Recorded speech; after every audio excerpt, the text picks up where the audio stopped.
Hey guys, let me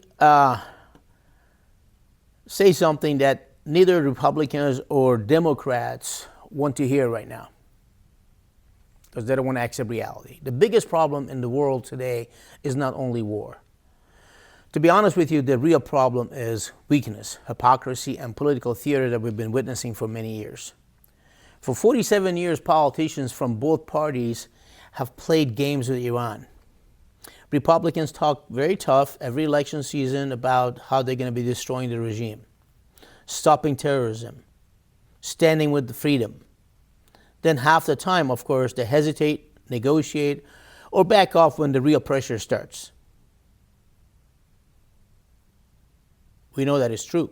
And of course, on the other hand, Democrats aren't any better. I mean, Democrats talk about diplomacy, peace, and human rights while making deals with the Ayatollahs, the people who crush their own women, kill their own people, imprison journalists, execute protesters on a daily basis, kill children, and of course, they fund terrorist organizations across the Middle East. And of course, that's a fact. Nobody could, deny that. Both sides blame each other, and both sides campaign on fear. Both sides, Republicans and Democrats, promise strength. And in the meanwhile, Iranian people continue suffering under one of the most brutal regimes on earth. We know that. These are bloodthirsty people. Now, 90 days into this conflict, and the world is hearing the same bullshit, same garbage, same word, if there is a deal, if there is a compliance, if the regime changes, if the attacks stop, if diplomacy works. Enough with that word. Enough with if. The Iranian regime has survived for decades because the world keeps treating them like they're real government. And we know they're not. They're not legit. We got to treat them like for what they really are. They are nothing but a violent ideological machine that survives through fear, propaganda, hostage-taking, killing, destructions, and bloodshed. And let me make something very clear, my friends.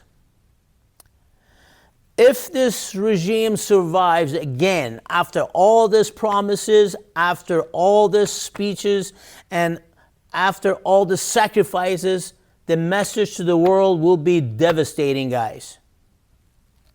America makes threats it doesn't follow through on. That's what we see.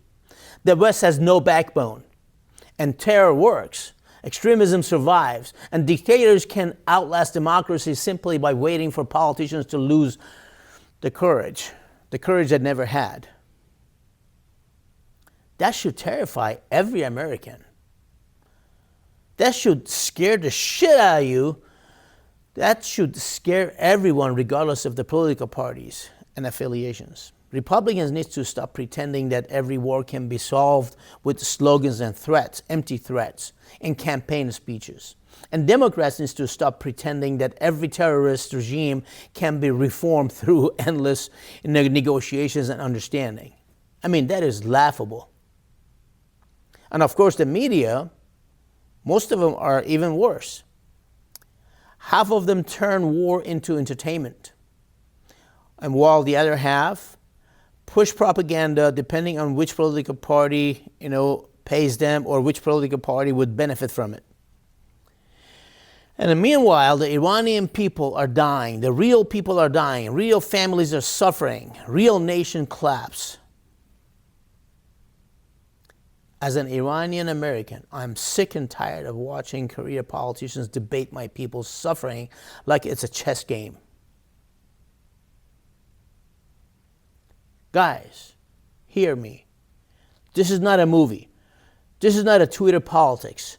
This is not a Republicans versus Democrats. This is whether the free world still has the courage to confront evil. Stand up to them directly. Or whether we have become so politically divided and so weak and so afraid of controversy that we no longer stand for anything at all. And people are looking at us like we're a bunch of cowards.